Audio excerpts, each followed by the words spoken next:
এভিয়ারিতে নতুন একটি ভিডিওতে সবাইকে স্বাগত জানাচ্ছি।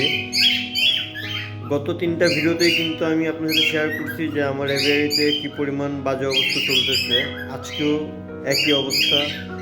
যে পেয়ারটা অসুস্থ ছিল মেলটা, এই মেলটা এখন আজকে দেখতেছি একটু ওই আগের থেকে ভালো, কিন্তু পাখিরা কেমন জানি গোল হয়ে গেছে। ওই কিন্তু এখনো খাওয়া দাওয়া করতেছে না, কিন্তু ওর যে ঝাঁকানো স্বভাবটা ছিল, যে বমি করতো, ওইটা একটু কমছে। আজকে কিন্তু দেখলাম ওই পানি খেয়েছে। এই 2 দিনে কিন্তু আমি পানি খাওয়াটা দেখিনি, আজকে দেখলাম পানি খেয়েছে, কিন্তু ঝাঁকাঝাঁকি করেনি।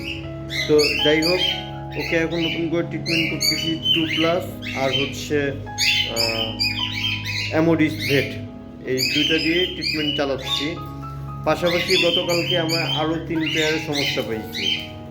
এই হচ্ছে আজকের মূল আপডেট।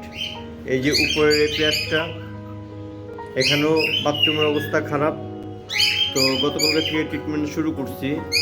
তারপরে এই যে এই পেয়ারটা, এটা তো আপনার সাথে কালকে শেয়ার করছি যে এই ফিমেলটার বাথরুমের যে ভেন্টটা, এটা ভিজে থাকে।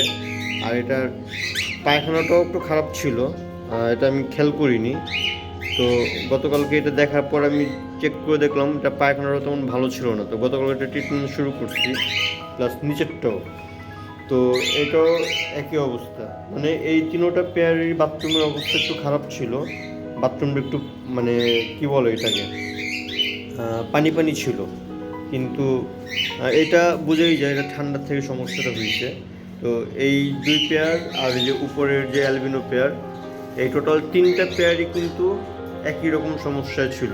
আর এইটারটা তো আলাদা। যাই হোক, এই 4টা পেয়ার নিয়ে মূলত আমি কাজ করতেছি। তো দেখা যাক। এই 3 পেয়ার গতকালকে জাস্ট কি বলো এটাকে, ইউরোকড ভেট আর লাইসোভিট, এই 2টা দিছি। 2 বেলা দিছি, সকালেও দিছি প্লাস বিকেলেও দিছি। তো এখন মোটামুটি এই 3 পেয়ার দেখা যাচ্ছে এক দিনের ওষুধেই মোটামুটি বাথরুমটা একটু ঠিক হয়ে আসছে। প্রতিটা সে বাথরুম চেক করে দেখলাম বাথরুম ঠিক হয়ে আসছে। আর চালায় যাবো, এটা আরও 2 দিন চালাবো। গতকালকে একদিন করছি, আজকে একদিন করবো, হয়তো আগামীকালকে করবো, বা 3 দিনও করতে পারি, 5 দিনও করতে পারি, এখন দেখা যাবে এটা। আর এই পেয়ারটা যে সমস্যা ছিল, এই পেয়ারটা তো ট্রিটমেন্ট চালাচ্ছি, এটা টানা 7 দিন চালাবো। এখন দেখা যাক কতটুকু কী হয়।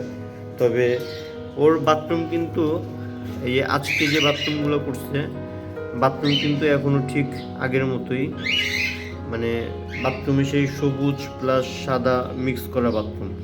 ওর বাথরুম এখনও ভালো হয়নি। যাই হোক, আমার কথা হচ্ছে ভালো হতে সময় লাগে, আস্তে আস্তে ভালো হোক, এটাই চাই। ওর অ্যাক্টিভিটিসটা আল্লাহর রহমতে একটু আগের থেকে ফিরছে, কিন্তু ওর এই গোল হয়ে থাকাটা কি, মানে পাখির একটা খারাপ রোগ, বা যেটা হলে পাখি আর টিকে না, সেটা হচ্ছে সিনাটান করা। এটা কিন্তু সিনাটান বলে কিনা আমি আসলে বলতে পারি না, কারণ আমার আল্লাহর রহমতে এই মানে কোনো পাখি কিন্তু সমস্যা হয়নি, বা সিনাটান হয়েছে এমন কিছু আমার এখানে হয়নি। তো সিনাটান হলে হয়তো আমি বুঝতাম এটা সিনাটান বা নর্মাল ব্যাপার, কিন্তু ওই যেভাবে গোল হয়ে আছে, এটা কি নর্মাল কিনা, এটা যারা জানেন অবশ্যই আমাদের কমেন্টস করে জানাবেন। কিন্তু তুলনামূলকভাবে লাস্ট 3 দিনের থেকে আজকেও একটু বেটার লাগতেছে, আলহামদুলিল্লাহ। সবাই আমার অ্যাভিয়ারি সেট আপের জন্য দোয়া করবেন, যে পাখিগুলো অসুস্থ, যে এই পাখিগুলো তাড়াতাড়ি সার্ভাইভ হয়ে যায়, এটাই সবাই দোয়া করবেন। আর যারা এই চ্যানেলটিকে নতুনভাবে আজকে দেখতেছেন, অবশ্যই চ্যানেলকে সাবস্ক্রাইব করে হয়ে যাবেন নাজুস গার্ডেন অ্যান্ড পেটসের ফ্যামিলি মেম্বার। সবাইকে ভিডিও দেখার জন্য অসংখ্য অসংখ্য ধন্যবাদ।